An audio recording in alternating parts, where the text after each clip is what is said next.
L'intelligence artificielle bouscule tout, y compris la manière dont on fait la prévision des plus grands investissements, aussi chez les plus grands acteurs du domaine. Alors mon invité est expert de l'usage combiné de l'IA, des données, mais aussi de l'intuition humaine dans les stratégies d'investissement. Ahmed Talaoui, bonjour. Bonjour. Je suis ravi de t'avoir avec nous. Tu diriges la gestion systématique chez BlackRock pour l'Europe et l'Asie. Je ne promets pas, et d'ailleurs je pense pas que tu puisses le promettre, on ne va pas faire de prévision financière sur le plateau, en plus ça risque de bouger 2 secondes après, mais on va essayer de comprendre aujourd'hui comment des acteurs comme vous repensent complètement la manière dont on prédit, parce que c'est tout le métier, prédisent les grandes tendances et donc les choix d'investissement. On en parle dans une seconde si tu veux bien, juste après ce jingle.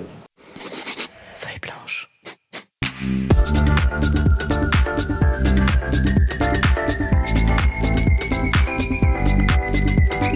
40 nuances de Next. Il y avait les prévisions avant l'IA, les prévisions après l'IA. Je veux bien d'abord qu'on dresse le panorama de ton métier, parce qu'il y a plein de manières d'investir. Et aujourd'hui, toi, tu travailles sur ce qu'on appelle le systématique. Je pense que même pour moi, une petite définition s'impose. Oui, tout à fait. Alors, la gestion systématique, faut pas que ça fasse peur. Alors, la gestion, c'est dans le cadre de la gestion financière, c'est-à-dire trouver des solutions d'investissement pour nos clients. Et comme tout type de solution qu'on offre aux clients, il y a différents styles. Et la gestion systématique, c'est un style d'investissement. C'est un style d'investissement qui va reposer, on va dire, sur 3 principes fondamentaux. D'abord, les données. On adore les données, on adore les jeux de données alternatifs, on peut récupérer des données sur beaucoup d'entreprises. Jeux de données alternatifs. Oui. Je te demanderai plusieurs fois des petites micro-définitions. On parle de quoi? Des exemples.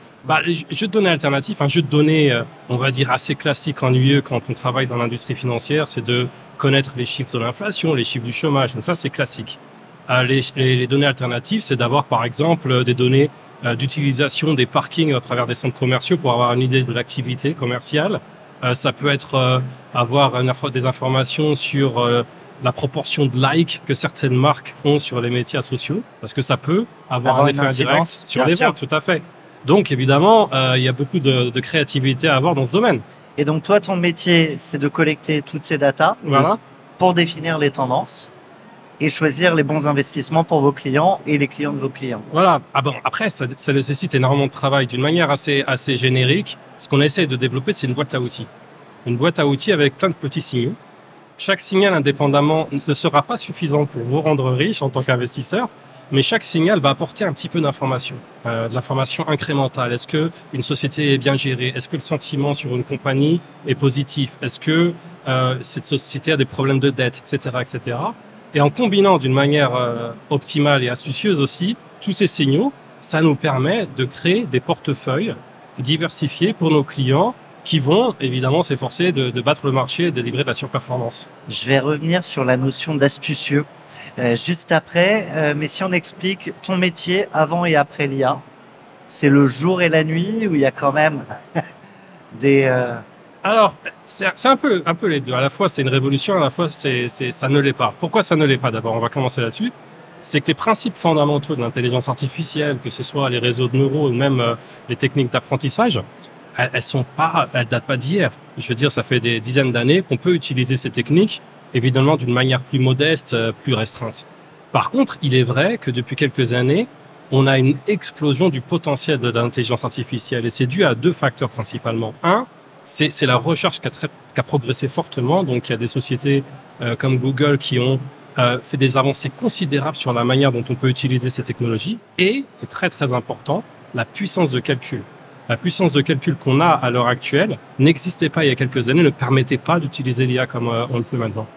Je veux bien qu'on partage quelques exemples très concrets de data que vous allez chercher en masse, qu'on n'allait peut-être pas chercher avant, qui était trop longue à traiter. Oui.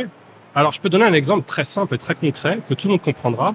C'est la lecture. Évidemment, dans n'importe quel métier, et surtout dans les métiers de la finance, il faut lire beaucoup de documents.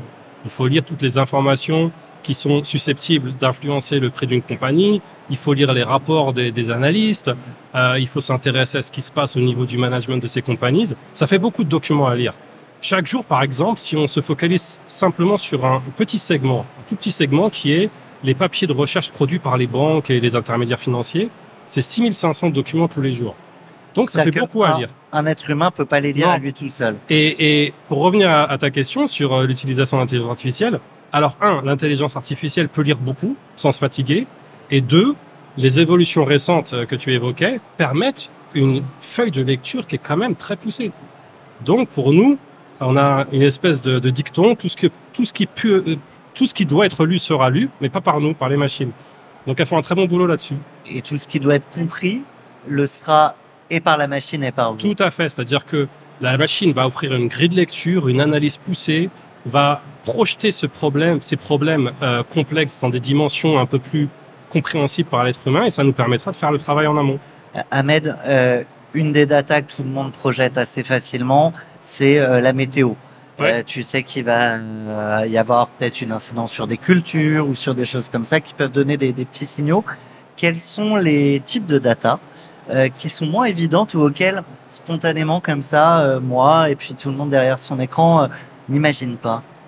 Alors, ce qui est intéressant, c'est que parfois, c'est pas forcément le data, c'est la combinaison. Donc, j'ai évoqué précédemment un exemple assez, on va dire, ludique. C'est, voilà, supposons qu'on ait une base de données d'influenceurs et on a accès à un social media, bon, je sais pas si on peut citer des marques, mais par exemple Instagram, voilà. Alors voilà, on a ces données. Donc, on sait que, voilà, tous les jours, on va avoir tous les likes sur certaines marques, et ces marques, on peut les relier à des compagnies. Et on s'est aperçu que ça, c'était pas suffisant. C'est-à-dire que si un influenceur connu clame très haut et fort combien ce sac de cette marque de luxe est intéressant et super et chic, est-ce que ça va suffire pour augmenter le prix de l'action de cette marque? Non. On s'est aperçu qu'il fallait un autre facteur, un autre jeu de données qui doit être utilisé en combinaison. C'est le trafic sur le site web de la compagnie. Donc l'algorithme, en fait, est très simple. Il faut qu'à la fois, on ait des influenceurs qui puissent accumuler beaucoup de likes sur une marque et qu'en même temps, simultanément, on puisse confirmer qu'il y a du trafic. Qu'il y a une conversion. Voilà, sur le site web de l'industrie spécifique. Tu vois d'autres jeux de data comme ça intéressants à les regarder? Oui, bien sûr. Alors, par exemple, je crois que tout à l'heure tu me parlais des parkings. Voilà. Alors, il y a un exemple assez intéressant qui est un peu plus poussé même, parce qu'on avait commencé par les parkings et ensuite on s'est attaqué aux centres commerciaux. Alors, il faut savoir qu'aux États-Unis, d'une manière parfaitement transparente et légale, on peut avoir accès aux données d'occupation des centres commerciaux, et d'une manière assez schématique, imaginez ça comme des petits points. Vous pouvez voir des points qui représentent des gens, des personnes, à travers des centres commerciaux. Alors, pourquoi on a accès à cette information? Parce que, en fait, peu de gens le savent, mais quand vous rentrez dans un centre commercial, qu'on vous demande de rejoindre un réseau Wi-Fi, bah ça y est, vous êtes déjà identifié anonymement, mais vous êtes identifié comme un point. Donc, on a ces données. Donc, déjà, voilà, d'emblée, on est capable d'avoir toutes ces cartes de tous ces centres commerciaux. Ensuite, on a acheté un deuxième jeu de données, qui est la cartographie des centres commerciaux, de savoir où est tel magasin, où est telle boutique. Donc là, ça devient plus intéressant. On a les points, on a les magasins. Mais tu es capable de les associer à Il faut être astucieux. Pourquoi il faut être astucieux? Parce que si vous prenez un magasin de luxe et que vous avez plein de points dedans, ça veut pas dire que les gens consomment. Moi, quand je vais dans un magasin de luxe qui vend des montres très chères, ça veut pas forcément dire que je vais les acheter. Tu repars pas avec une montre à chaque fois. Par contre, si c'est un fast-food avec 50 points dedans, vous êtes sûr qu'ils vont consommer. Donc, en fait, on a pu utiliser ces signaux d'une manière sélective sur certaines industries où on était convaincu de la corrélation entre, si vous voulez, l'activité et la consommation. J'ai deux questions qui me viennent assez spontanément comme ça. La première, c'est à l'heure de l'IA. Toutes ces données, tu l'as dit, elles sont accessibles. Donc, si vous le faites, vos concurrents le font aussi. Si tout le monde a accès aux mêmes données, qu'est-ce qui va faire la différence? Comment se différencier dans les prévisions pour vos clients? Alors, il y a plusieurs. C'est une très bonne question. Il y a plusieurs points à considérer. Tout d'abord, l'obtention des données, elle n'est pas triviale. C'est-à-dire qu'il faut trouver ces données rapidement. Il faut les acheter, les négocier. Et il faut avoir une architecture, une infrastructure assez conséquente pour pouvoir digérer ces données d'une manière professionnelle. Donc, ça nécessite des coûts qui sont quand même assez prohibitifs, pas forcément à l'accès de l'investisseur lambda. Donc ça, c'est probablement le premier point. Le deuxième point, c'est qu'il faut avoir, une fois de plus, beaucoup de ressources pour constamment renouveler ce gisement de données, parce que nos jeux de données, en fait, en général, et ces signaux, peuvent avoir une espérance de vie limitée, de par le jeu de la compétition. Et le troisième point le plus important, qui montre encore l'importance d'avoir des experts, des équipes bien ressourcées, c'est que même quand on a une bonne intuition sur un jeu de données, on voit un jeu de données intéressant, qui est prometteur, qui permettra peut-être de comprendre mieux les marchés actions en France, etc., bah, notre taux de réussite en termes d'acceptation de ce jeu de données ne dépasse pas les 20%. C'est quand même assez laborieux. Ça veut dire quoi? Ça veut dire que même quand on a des jeux de données qu'on veut utiliser, qu'on pense qui seront additifs, quand on fait vraiment le travail de fond, c'est-à-dire qu'on les passe vraiment à la moulinette de nos modèles, etc., on s'aperçoit que finalement, il n'y a que 20% de ces données qui sont vraiment additives. En général, le problème ne vient pas d'un jeu de données qui n'est pas intéressant, c'est qu'il n'est pas additif, c'est-à-dire qu'il ne va pas apporter une information. La valeur à l'ensemble du schéma. Tu évoques l'humain, tu as parlé d'astuces et tu as parlé d'intuition. Oui. Et je voudrais bien qu'on creuse ce sujet et à quel point en fait c'est ce qui fait la différence encore. Ouais. Aujourd'hui, peut-être pas demain, j'en sais rien. Non, mais il y a déjà un message très très fort que j'aimerais faire passer aux auditeurs. C'est que moi j'ai la certitude, et c'est une certitude qui est validée par nos résultats, que plus l'utilisation de l'IA augmente, en tout cas dans notre secteur, plus la créativité est nécessaire. Pourquoi? Parce qu'on a à notre disposition un outil impressionnant, l'IA, qui peut effectuer énormément de tâches, mais qui a besoin d'être dicté, surtout dans la phase initiale. Un signal, comme je l'ai dit, c'est un petit bout de code qui va nous permettre de mieux comprendre une société, mais il faut une idée. Quel signal? Pourquoi? Quel jeu de données? Et je ne vois pas comment, même à long terme, on pourrait remplacer l'humain ou enlever cette impression. Et si on apprend une IA et qu'on arrive à prompter tout ce qui a été jusqu'ici des intuitions, ça lui permettra pas forcément d'avoir l'intuition d'après. Non, parce que c'est pas comme ça que fonctionnent en tout cas les modèles actuels. C'est des modèles qui sont essentiellement des modèles prédictifs, qui utilisent des probabilités que certaines combinaisons d'informations vont être effectives. Donc la créativité, il y a l'illusion de la créativité, mais elle n'est pas là. Je veux bien qu'on reste sur ces notions d'intuition. Ouais. Si tu as des exemples pareils très concrets, typiquement de se dire que les points dans un fast-food sont peut-être ceux qui consomment versus un grand magasin de luxe, c'est déjà une intuition. Ça paraît souvent des évidences, ouais. Mais si tu mets pas le doigt dessus, ouais.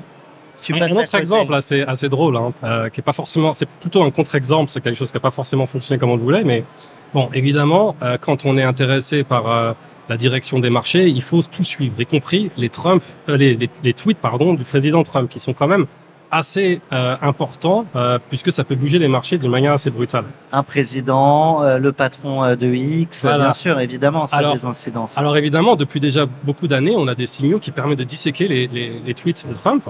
Et l'astuce, pour revenir à l'astuce, c'est qu'il y a quelques années, quelqu'un a dit, écoutez, il faut qu'on arrive à quelque chose de vraiment subtil. Il faut qu'on arrive à détecter la tonalité de ces tweets. Donc je propose que on calcule la proportion des tweets qui sont en majuscule versus minuscule. Comme ça nous donne une idée de l'intensité, de la passion de Trump. Et c'était vrai. C'était vrai, sauf que maintenant, il écrit tout en majuscule. Donc maintenant, on est un peu frustré au niveau de la recherche. Il faut qu'on trouve quelque chose d'autre. Et donc, ça nécessite aussi d'avoir l'intuition ou la logique de régulièrement revenir en arrière, absolument, de valider ce qui fonctionnait et de se dire est-ce que c'est encore vrai. Absolument. La gestion systématique est transparente et nécessite beaucoup d'humilité parce qu'on a une transparence totale sur la qualité des signaux, sur les données qui fonctionnent ou pas. Ahmed, t'es dans 40 nuances de Next, on reçoit les plus grands entrepreneurs de la tech français ouais. À ce micro, et il y a une rubrique incontournable dans le format, c'est la claque. Ah ouf. J'espère que tu pourras nous le partager, mais on a tous des claques dans nos vies. La question, c'est ce qu'on en a retenu. Je vais te proposer juste après ça. Aïe. Ça reste gentil, puis on passera de la pommade après. Mais l'idée, c'est surtout de se dire, on partage. D'accord. Si ça permet à d'autres de pas faire les mêmes erreurs, ça sert toujours. Ouais. Alors, écoutez, moi, j'ai une carrière dans l'industrie financière qui s'approche de 30 ans, donc j'ai vécu plusieurs crises. Okay, crise financière. Et la crise de 2008, c'était la grosse claque. Pourquoi c'était la grosse claque? C'est parce que la crise de 2008, c'était une crise financière qui a ébranlé les fondements de l'écosystème financier. C'est-à-dire que c'était pas une crise où voilà les marchés vont baisser, on va prendre une perte de 20%. C'est est-ce que le système financier peut tenir, va perdurer? Est-ce que demain, on va se retrouver dans une situation où des gens essayent de retirer leur argent et n'arriveront pas à le faire parce que le système financier serait effondré. Et sans être alarmiste, je suis quelqu'un d'une nature assez optimiste, on est passé à 2 doigts de ça. Et je pense que pour beaucoup de personnes, moi le premier, ça a été une claque, mais aussi une claque en termes de responsabilité. C'est-à-dire de ne pas privilégier la complexité, de revenir au fondement basique. Qu'est-ce que l'industrie financière? L'industrie financière, d'une certaine manière, aide les gens à obtenir des prêts, aide les gens à investir pour leur futur. Et donc, essayer de décomplexifier ces couches successives Plus de transparence. Voilà, plus de transparence. Ça a été une claque, je pense, d'une manière générale pour l'industrie, mais une claque bénéfique, si je peux me le permettre. Eh ben, on peut tous se permettre ici, même si t'es les marques. Moi, je peux même me permettre de te proposer de répondre au téléphone. J'ai pas de sonnerie, mais tu peux décrocher. D'accord, on va voir. Je suis très mauvais en bruitage. Plein d'incertitudes, l'avenir est fait. Trouver l'équilibre, tu devras. Aujourd'hui, te préparer, il te faut. Quel nouveau défi affronter, tu devras.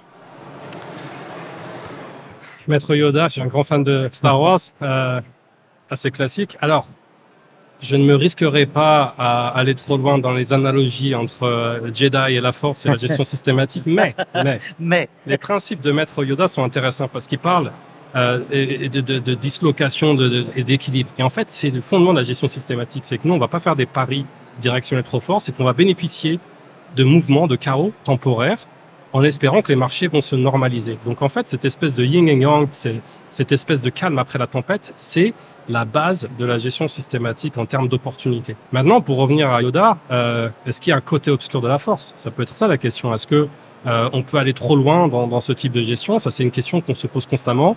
On est très fiduciaire, on est très responsable, on a des gens passionnés dans mon équipe, donc on essaye de aussi se donner des limites en termes de complexité, en termes de risque, en termes de concentration, des choses qui pourraient, pour revenir un peu à la claque de 2008, avoir un impact sur l'écosystème financier. Donc on essaye d'être humble, responsable, de vivre d'une manière assez modeste comme un Jedi, on va dire, et de respecter la force.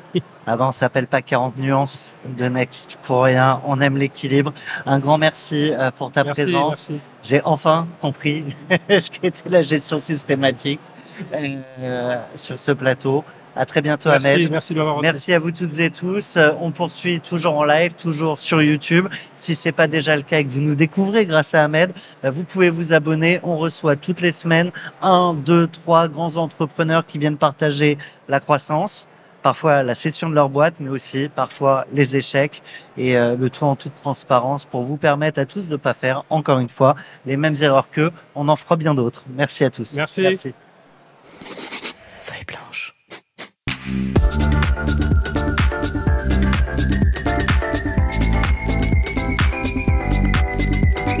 40 nuances de Next.